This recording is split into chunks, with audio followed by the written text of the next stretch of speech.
Hey y'all, Gary here with Tennessee Stands. Hey, I want to take a moment to respond. Some of you may or may not know, or this may be news to you today.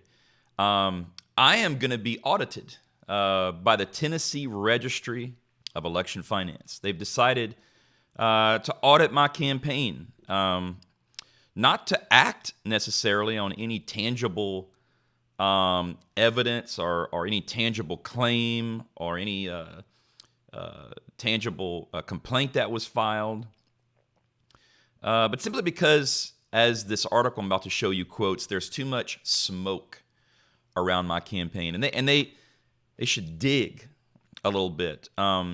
Interesting to note, I ran for state senate here in Tennessee, and I lost. At least the machines say that I lost, but I lost the race barely. By the way, one election day by about 1,000 votes, but I lost the election by almost 800 votes because of early voting. In any case, the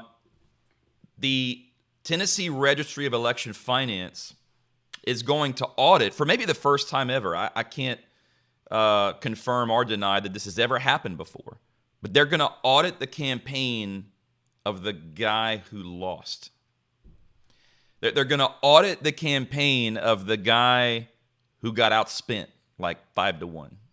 They're going to audit that guy's campaign. And of course, the stated purpose is to make sure that there was no illegal coordination between my campaign and the nonprofit that I also run, Tennessee Stands, which is a 501c4, which has been accused by the Speaker of the House, Cameron Sexton, as being a corporate dark money, George Soros-like organization. I'm the guy with the corporate dark money. The guy, by the way, that took no money from special interest PACs, but I'm the corporate dark money guy. You know how sometimes when people project onto others who they actually are? In any case.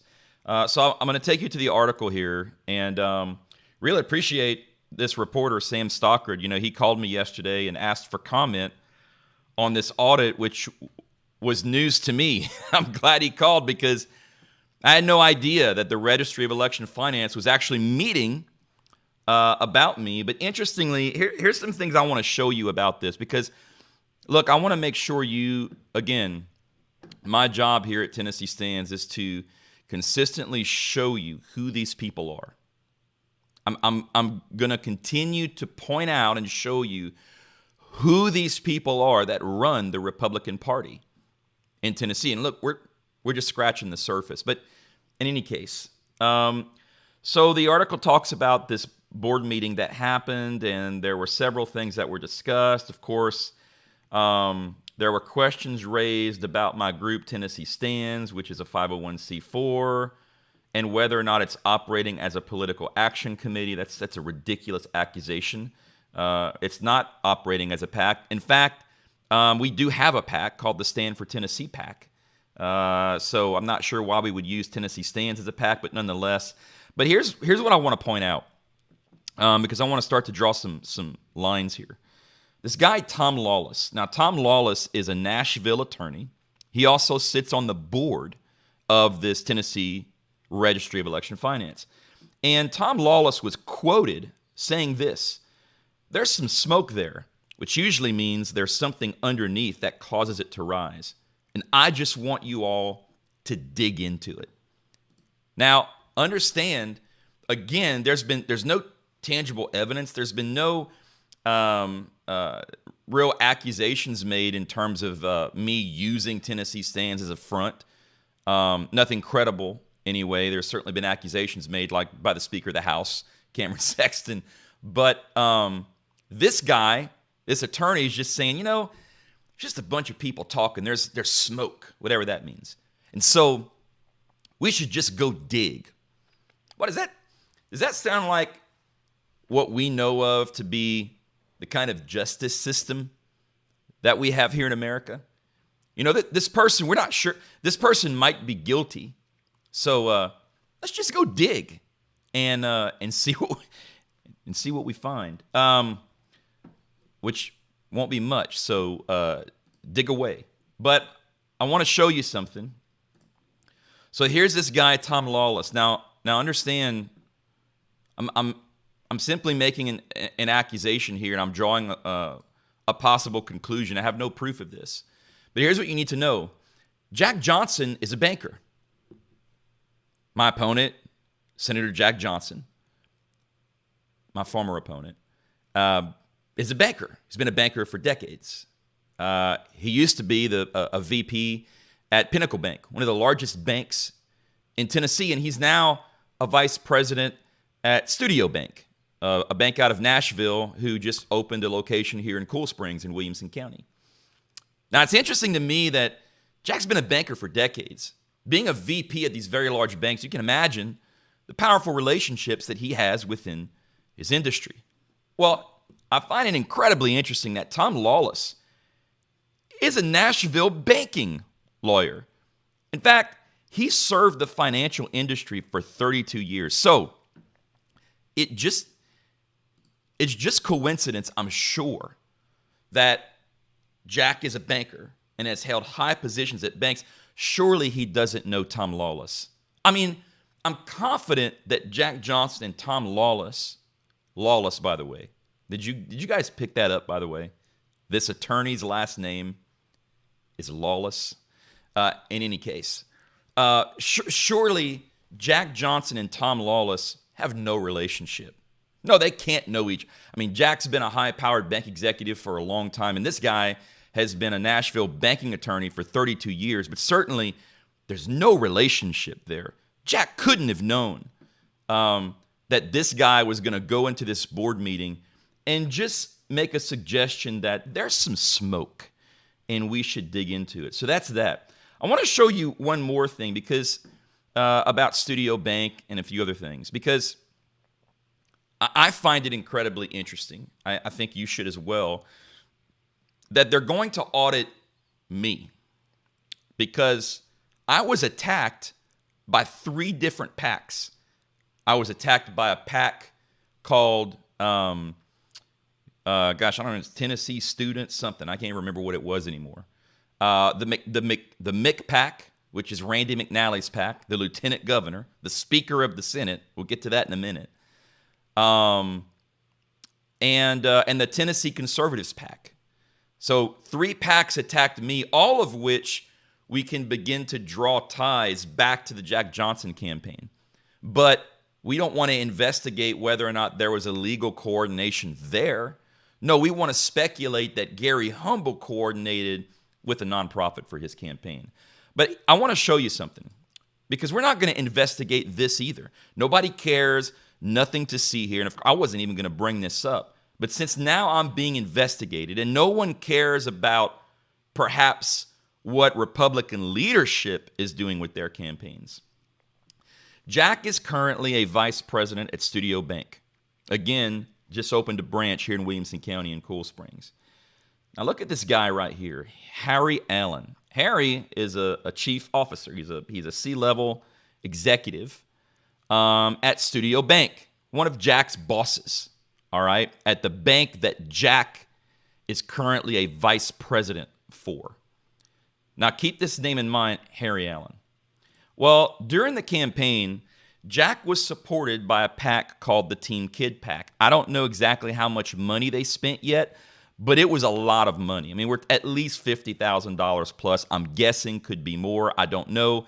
But the Team Kid PAC did send, I know one for sure, possibly 2 mailers on Jack's behalf talking about how great he was, and also sent a text campaign. So many of you, if you are a voter in Williamson County, you probably received a text from the Team Kid PAC about, you need to vote for Jack Johnson, and they were making phone calls on Jack's behalf. So here you have a PAC, the Team Kid PAC, that was making phone calls, sending texts, and sending mailers on Jack's behalf. Well, this PAC is the PAC for Tennesseans for Student Success.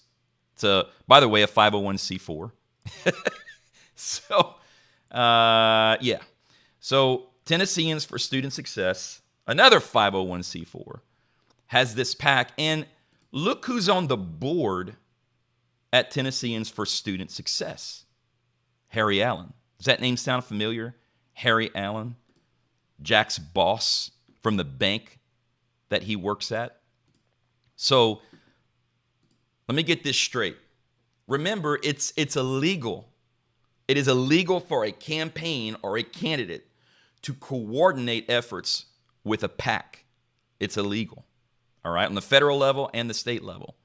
And it just so happens that Jack's boss at his bank, who's on the board of a 501c4 organization who also has a PAC, just happened to support Jack's efforts running for re-election, and there was no coordination. Jack knew nothing about it. No harm, no foul, nothing to see here.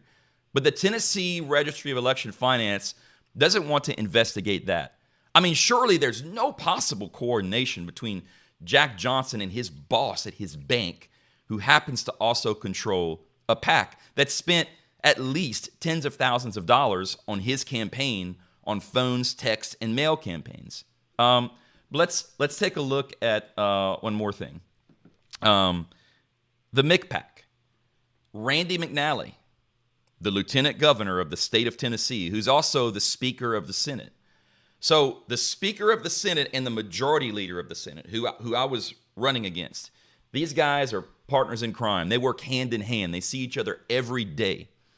Jack's campaign slogan was pro-business and low taxes. That's all Jack talks about. I'm pro-business, I love business, low taxes. And wouldn't you know that Randy McNally uses his personal PAC to send attack ads like this against me, Gary Humble. He's not pro-business. Don't vote for Gary Humble. Gary Humble is wrong for Williamson County. I love the other side of this one. Gary Humble will hurt Williamson County. Reject Gary Humble on August 4th. Gary Humble is not a conservative. We can't afford, and here's the great statement here, because remember, his campaign is he's pro-business. So McNally sending out mailers. We can't afford Gary Humble's anti-business politics. Vote no on Gary Humble. As if can you vote no on a person? I'm not a referendum. I mean, vote. They should have said vote for Jack Johnson, but they say vote no. Can you vote no on a person? Is there a yes or no button by the name Gary Humble? Like I'm some sort of measure to vote on? Anyway. And here's another one. Gary Humble is bad. Bad for Williamson County. Bad. Gary Humble, what does it say down there? Gary Humble is hopped up on bad ideas. It's kind of creative, actually. I used to run a microbrewery when I lived in Texas some years ago. So we use hops to make beer. So Gary Humble apparently is hopped up on bad. Very creative. And let me show you this. They even made a website. So not only did Randy McNally, the Speaker of the Senate, send out mailers calling me anti-business across the county, they even built a website, which is still up, by the way. You can go to humbleisnothumble.com. Humbleisnothumble.com. And I am not pro-business, says Gary Humble. The state Senate deserves it. And look, it's paid for by the McPAC. That's Randy McNally. Website's still up. You can go check it out. They may take it down by the time I put this video out. Now, the Tennessee Registry of Election Finance, they don't want to investigate if there was coordination between the Speaker of the Senate and the Majority Leader of the Senate to send these mailers out and these attacks on me being anti-business when Jack is pro-business. Surely there was no coordination there. I mean, surely the Majority Leader of the Senate had no idea and had never had a conversation with the Speaker of the Senate that he was going to use his personal PAC, and again, tens, maybe over $100,000, I'm speculating. I have no idea how much they spent, 4 mailers, a website, and a digital ad campaign. That adds up. And I believe they also ran polls and made phone calls. So look, you need to see this, because this is Tennessee. This is the Tennessee Republican Party. This is Tennessee leadership using state administrations, using the power of the state to intimidate and punish their political opponents. Well, let me make sure that Jack Johnson, Randy McNally, Speaker Cameron Sexton, and Governor Bill Lee, let me make sure you hear me very clearly if you've made it this far in this video. I am not intimidated by the least. In fact, if this campaign taught me anything, it taught me exactly how weak you people are. And if this attempt to use the Tennessee Registry of Election Finance to audit my campaign proves anything, shows exactly how scared you are of the actions of the people. The fact that people now see you for who you are and are paying, by the way, a lot of attention to everything that you're doing now and everything that you're saying, and frankly, everything that you're not doing, the things that you ought to be doing to defend liberty here in this state, which is why I ran for office. So if you think for one moment that things like this are going to intimidate me and cause me to go away and somehow diminish or lessen the impact of Tennessee Stands, you are sorely, sorely mistaken. And if you think for one moment that all of these conservative groups across the state of Tennessee, by the way, that I have had the great honor and privilege of speaking to over the last 2 years and continue to do so, all over the state, if you think these people are going away, you're crazy. Pay attention, because people they're awakened to what is happening around us. We know now that just because you call yourself a Republican means almost nothing in 2022, especially in the state of Tennessee. You will be held accountable for your actions. Look, and if not in this life, in the next, let me assure you, as a man of faith, I have every confidence in the world that your manipulative and deceptive dealings will eventually find you out, and you'll be judged for them to some degree or another. And that's honestly none of my business and not my call. But we're watching, and you need to know, audit away, guys. Do whatever it is that you feel like you need to do. But we're going to shed light on it. People are going to see exactly who you are. And I'm making you a solemn promise. Tennessee Stands and Gary Humble is going nowhere. So buckle up, Buttercup. 23 is going to be